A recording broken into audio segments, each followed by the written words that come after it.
Hi friends, നമുക്കിന്ന് കഞ്ഞിയുടെയൊക്കെ കൂടെ കഴിക്കാൻ പറ്റുന്ന വളരെ ഹെൽത്തി ആയിട്ടുള്ള ഒരു പയർ തോരൻ പരിചയപ്പെട്ടാലോ? ചുവന്ന പയർ കൊണ്ടാണ് നമ്മളിന്ന് പയർ തോരൻ ഉണ്ടാക്കുന്നത്. അതിനായിട്ട് നമ്മൾ പയർ കുതിർക്കാനിട്ടിട്ടുണ്ട്. കുതിർത്ത പയർ ഒരു 4-5 മണിക്കൂറിന് ശേഷം നന്നായിട്ട് കഴുകി വാരി കുക്കറിലേക്കിട്ട് വേകാനായിട്ട് വെക്കുകയാണ്.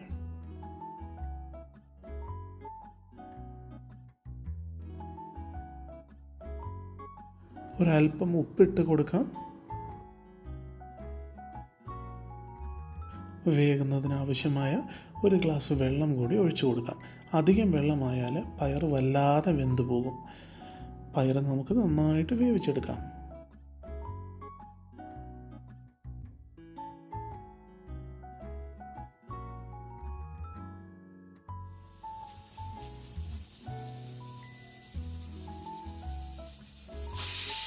പയർ വെന്തിട്ടുണ്ട്, നമുക്ക് ഓഫ് ചെയ്യാം. ഇനി നമുക്ക് ഇതിന് വേണ്ടുന്ന അരപ്പ് തയ്യാറാക്കാം. അതിനായിട്ട് കറിവേപ്പില, കാന്താരി, ഒരു ഉണക്കമുളക്, ഒരു 10-12 അല്ലി വെളുത്തുള്ളി, ഒരു 5-6 അല്ലി ചെറിയുള്ളി, ഒരു പകുതി തേങ്ങ ചിരകിയത്, ഇതിൻ്റെ കൂടെ ഒരു 2 നുള്ള് ജീരകം കൂടി ചേർക്കുന്നുണ്ട്.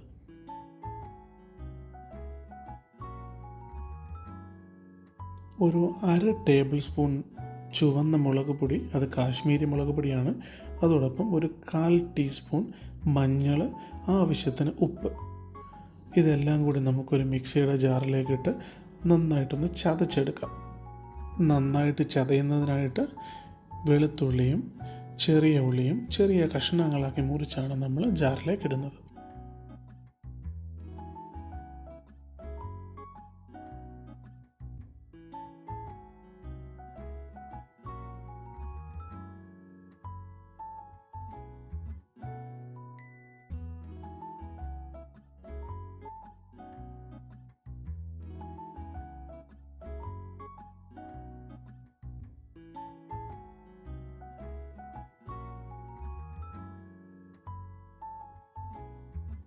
ഉപ്പും തന്നെ നമ്മുടെ മുളക് പൊടിയും ഉപ്പും മഞ്ഞളും ഇതിൻ്റെ കൂടെ ചേർത്ത് കൊടുക്കാം. നമ്മൾ പയറിന് ഓൾറെഡി കുറച്ച് ഉപ്പിട്ടിട്ടുണ്ട്. ബാക്കി ആവശ്യമുള്ള ഉപ്പാണ് നമ്മളിപ്പോൾ ഈ അരപ്പിൻ്റെ കൂടെ ഇടുന്നത്.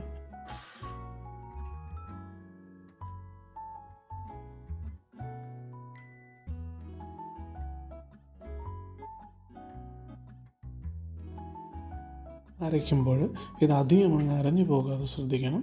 ഒരല്പം ഒന്ന് ചതഞ്ഞാൽ മാത്രം മതി.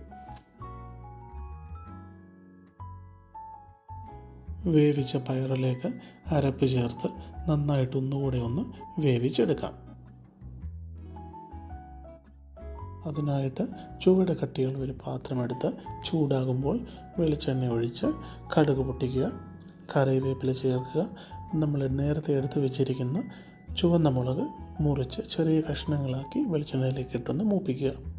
മൂത്ത് വരുമ്പോഴേക്കും നമുക്ക് നമ്മുടെ വേവിച്ച് വെച്ചിരിക്കുന്ന പയർ, അതിൽ കുറച്ച് വെള്ളമുണ്ടാകും, ആ വെള്ളത്തോടു കൂടി തന്നെ ഈ പാനിലേക്ക് ഒഴിക്കുക.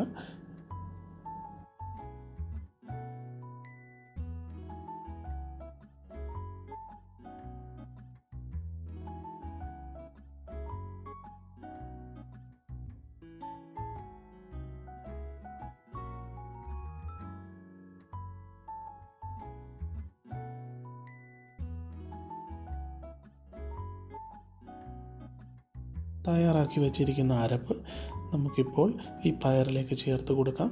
അതിനുശേഷം ഒന്ന് മൂടി വെച്ച് നന്നായിട്ട് വേവിച്ചെടുക്കുക.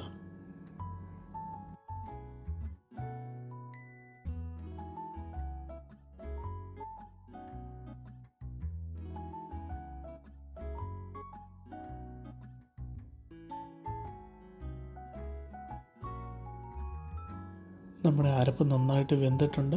പയറുമായിട്ട് നല്ലതുപോലെ യോജിച്ച് നല്ല ഒരു ടെക്സ്ചറിലേക്ക് എത്തിയിട്ടുണ്ട്. കുറച്ച് കറിവേപ്പില കൂടി നമുക്ക് വിതറി കൊടുക്കാം. അതിനുശേഷം തീ ഓഫ് ചെയ്യാം. പാത്രം അടച്ച് ഒരു 10-15 മിനിറ്റ് അടുപ്പിൽ തന്നെ വയ്ക്കുക. അതിനുശേഷം നമുക്ക് സെർവ് ചെയ്യാനായിട്ട് വേറൊരു പാത്രത്തിലേക്ക് മാറ്റാം.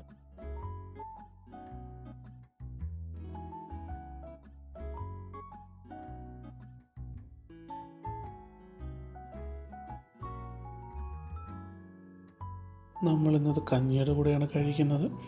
അപ്പോൾ അതിന് സൈഡ് ഡിഷായിട്ട് പപ്പടമുണ്ട്, ഉപ്പിലിട്ട മാങ്ങ കഷ്ണങ്ങളാക്കി മുറിച്ചതുണ്ട്. ഇത് നമ്മൾ വീട്ടിൽ തന്നെ ഉപ്പിലിട്ട മാങ്ങയാണ് കേട്ടോ.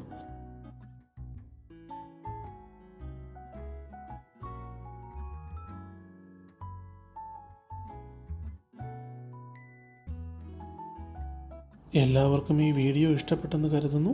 എല്ലാവരും ട്രൈ ചെയ്ത് നോക്കുക, അഭിപ്രായങ്ങൾ അറിയിക്കുക. Thank you.